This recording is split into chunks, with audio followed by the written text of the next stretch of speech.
Hi, something I'm thinking about and I want to share with you. People always say, let's go out in space and explore this space, the final frontier, right? And I don't want to quote any TV shows or movies or anything like that. But what about looking a little bit closer? What about animals? Why don't we explore animals? So, what I mean with that, think about it. I think that the gap between humans and animals is actually getting wider rather than is closing. And so, for example, when I was a child, and let's say you had a dog companion, so what did we do? We walked our dogs, our dog companions ourselves. So if somebody was working at lunchtime, they were hurrying up to get home to give the animal companion a break, to take them out and feed them and whatever they needed. We brushed our dog companions every day, and okay, if they needed a haircut, maybe we took them to the groomer. We took them to the veterinarian. We trained them. We did it because they were our animal companions.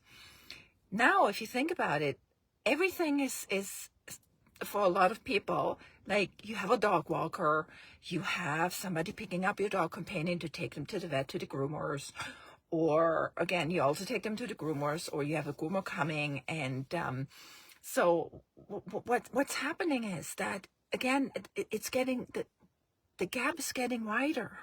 So some people look at animals and they look at them almost like they are, as if they are, oops, hang on, Ray wants to say hi, as if they are, hi, as if they're aliens, right? So they go into the woods and they see a grizzly bear and, oh, you know what I mean? Like, it's like an alien. What do I do? How do I act? So I have a challenge for you. So think about it this way. When we travel, why do we travel? We travel, of course, because we want to see this beautiful earth, right? I mean, all these beautiful places. But another reason why we travel is that we want to experience different cultures, right? So we travel to wherever, so to experience a culture. So for example, you go to Italy to experience the Italian culture, their food and their way of life. You go to Germany, there's the German culture, the Canadian culture, the American culture, the Japanese culture. So we travel to get to know cultures. So what I like to challenge you is, when we see animals, we see species, right?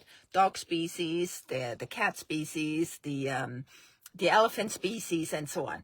So I challenge you to say, it's not a species, it's a culture.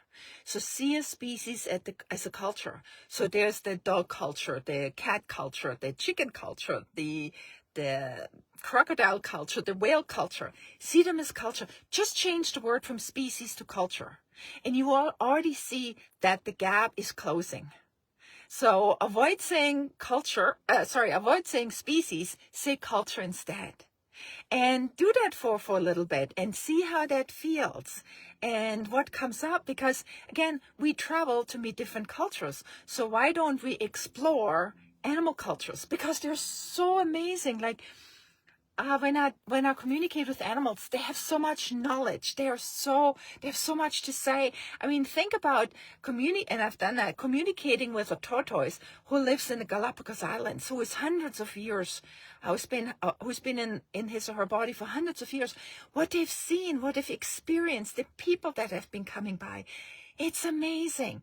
So I challenge you, see animals as cultures rather than species, and let me know what you think. Anyway, take care, have a wonderful day, and have you told your animal companion how special they are today? Thank you.